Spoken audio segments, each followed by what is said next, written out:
So mga kabali, tuloy na natin yung kay Boss Rodel Valdez. Ito yung unit niya, 6 na 9, kulay pula. Ayan, bali open ko muna yung top cover, silipin natin yung loob.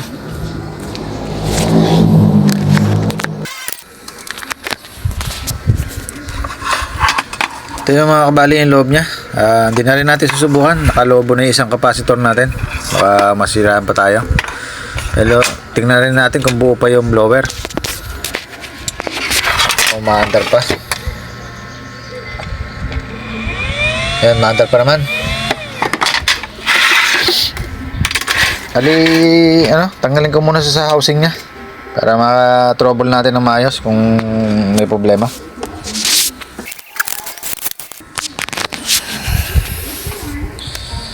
Ito mga kabali yung isang pirasong lumobo, pati sa ilalim nakalobo siya.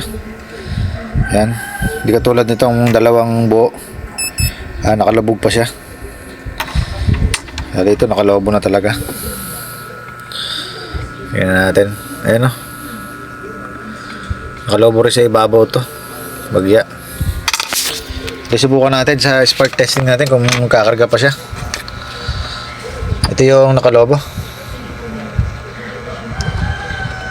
Ayan, bali nagka-charge po naman siya. Try natin. Wala, mahina na. Mahina yung spark. Ito yung dalawang hindi naman lumobo. Yan, malakas. Lakas ang pisik. Yan. Marami. Tagal mawala ng pisik. Ito yung isa.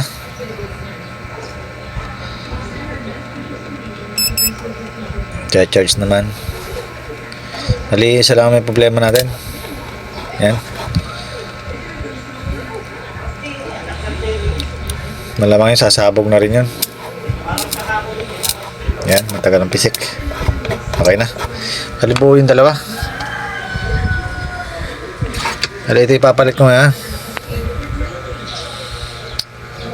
Kaya natin. Yan, nag-charge naman. Yan. Lakas. Mabilis siya mag-charge. Yan natin yung dalawa kanina kung mabilis nga. Yan, mabilis din. Ito pa isa, yung una natin tinesting. Bilis naman. Yan. Ito yung nakalobo. Tingnan natin ulit kung mabilis siya mag-charge. Yan, matagal. Nasa 12 pa lang, 13. Yan. Tingnan natin kakabit to, sira ito. Baka sumabog pa. Hali, kabit ko lang yung tatlong okay, ito. Bali napalitan ko na isa. Balik na lang ako pag napalitan ko na. Ito mga kabali, hindi ko na rin pala ilalagay yung dalawa. Ang gagawin na lang natin yung i-upgrade ko na rin. Hali, ganito na kalaki ilalagay natin para hindi siya nagiinit, hindi siya lumulobo. Ayan, bali 3,300 UF by 25 volts. Hali, panibago ko na lang siya ng butas. Isesentro natin sila sa gitna. Ayan, ito na lang kakabit ko. Balik na lang ako pagka naikabit na. Ito mga kabali, naikabit ko na yung capacitor nya. Ayan, halos sumentro na ng konti dun sa isa, magkabilang dulo. Ayan, bali testing natin kung umaandar. Kabitan ko lang ng output saka battery.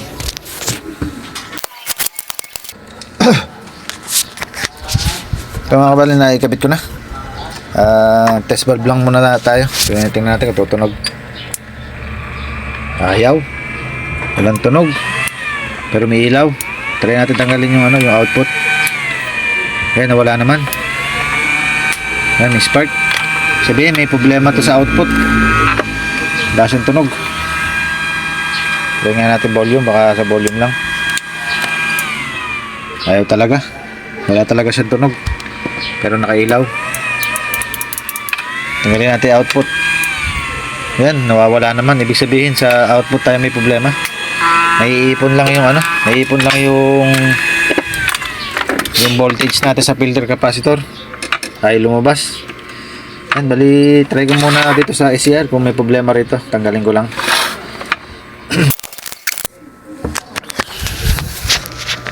Ito mga kabali, shorted pala yung output natin. Ayan ang pagkakakabit natin, red, green, black. On ko. Ayan, nakailaw. Dapat yan, di siya umiilaw pag ganyan. Ayan, palitan ko ng same value. Patayin ko muna. Pakita ko lang yung buo. Palitan ko lang. Ito mga kabali, palitan ko na. Ito yung value nya, TYN812. Ayan pa rin yung lagay ng probe natin, red, green, black. On ko. Ayan, di naman siya umilaw. On natin. Ayan, working. Off, on, off. Ibig sabihin yan, nag-ano pa to, nag-working pa sa loob to. Hindi katulad nito, shorted na. Ayan, bali palitan ko lang. Tapos tingnan ko lang din yung DB3 kung hindi siya shorted. Gamitan natin ng 10 times 10. Dito, tingnan natin kung papalo. Ayan yung tester natin.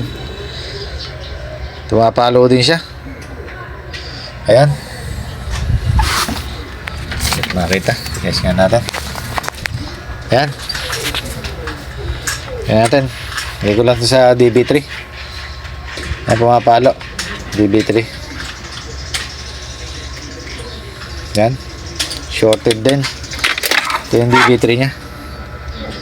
Malamang to nakatama yung stick nito kaya nasiraan ng output. Ayan, bali palitan ko muna yung dalawa. Yung SCR saka yung DB3. Mamaya natin tingnan yung yung PC817 kung nadamay sa shorted sa kanya. Balik na lang ako pagka nailagay ko na. Ito mga kabali, nakakabit na yung SCR natin saka yung DB3. Subukan na lang muna natin kung may problema pa dito. Kung sira din yung yung PC817. Test valve lang muna tayo. Ito, on ko na. Yan, ayaw pa rin. Sabihin nun, sira yung DB3. Ay, yung PC817 natin. Ayaw pa rin lumabas. Ayan, tanggalin ko lang siya.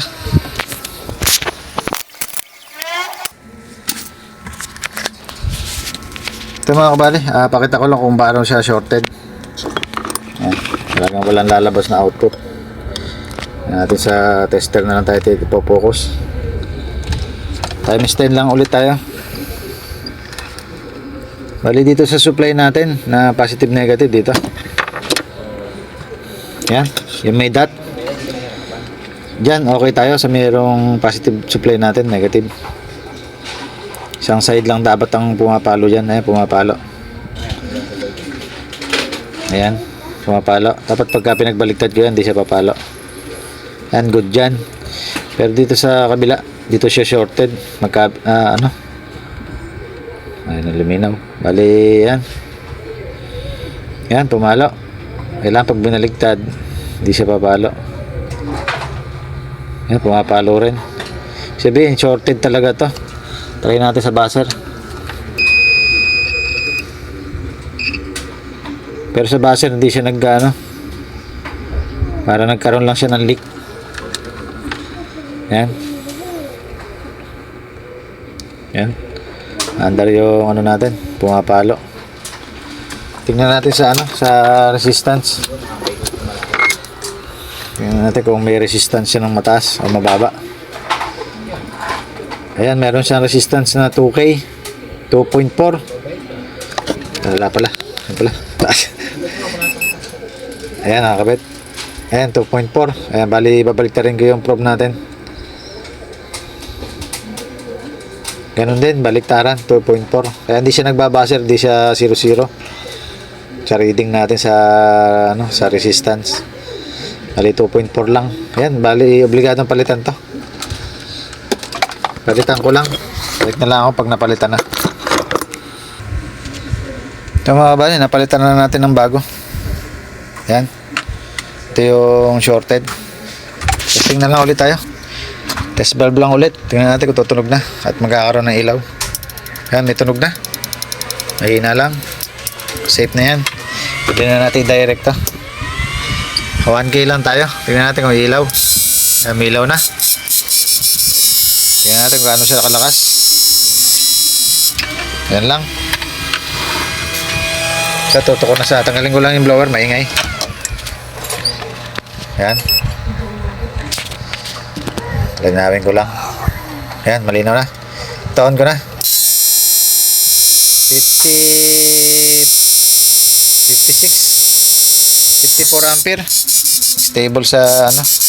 54 ampere. Yan, lalakasan din natin to. Bali, start na tayo sa pag-upgrade.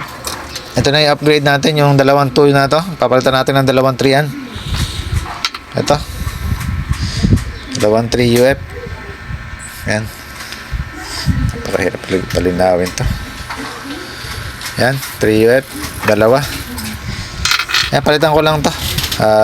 Balik na lang ako pag napalitan ko. So mga kabali, napalitan na natin ng dalawang 3. Testing natin kung medyo tumaas. Marita. Full volume naman na tayo. Hindi na natin binago. Ito, on ko na. Test valve pa pala. Bali yan, naka-direct na tayo. Direct Ramsey. Ito, on ko na. Yan. 63. Hindi lang siya ganong ano. So, nag-iinit na sa ano natin. Nalagyan na natin ng double-double. Ano yung ano natin. Ayan, na-clamp na natin siya. Siya na yung mismong clamp natin. Ito, lagay natin ulit. Para mag-steady yung amperahe. Ayan, 69. 60. Hindi talaga siya nag-stable. Bali, dagdagan pa natin ng konti. Papalit ako ng ano rito, resistor. Yan, balik na lang ako. Papakita ko na lang kung alin yung pinalitan ko rito. Ito mga kabali, ito yung adjust natin, yung resistor 430. Bali ang pinanggalingan yan ito 560. Yan, testing na natin kung may nabago na sa amperahe nya. Yan, tingnan natin. Bawang ko na. Yan, 70 plus. Tumaas na siya. 76 ampere. Yan, okay na yun. 76. Hali, lagyan natin ng blower. Hindi mag-init. Yan. Hindi naman siya nag-iinit. Hali, testing natin sa 2K. Kung kaya niya 2K, maka 1K lang tayo. Lagyan natin sa 2K. Ayaw. Ayaw talaga. Hindi na kaya. Bali, meron pa tayo i-adjust para mandar siya sa 2K. Ito yung 1K.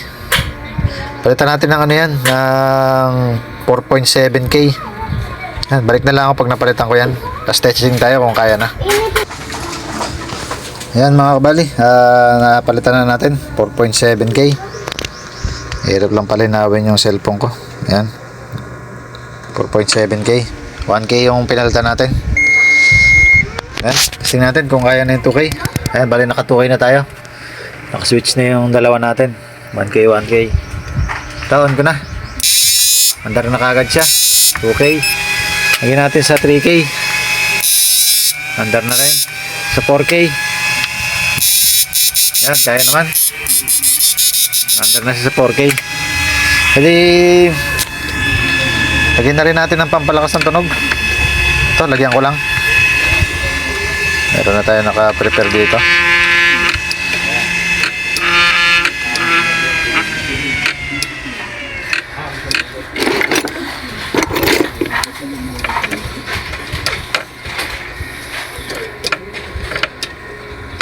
Ayan, testing ko lang. Natin malakas ang tunog. Ayan, 1K. Ispa natin para medyo maayos ang tunog.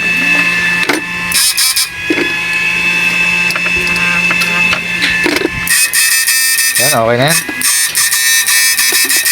Bali, ang naging upgrade lang na ginawa natin dito sa filter capacitor natin input sa 12 volts. Dito naman sa filter capacitor natin sa output, hindi na natin binago.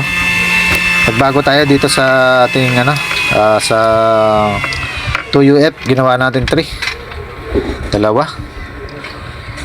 Tapos ang repair naman natin ginawa itong ECR DB3 PC817. Yun. Okay na. Bali sa 6 na 9 na to na pula. Okay na. Hanggang dito na lang.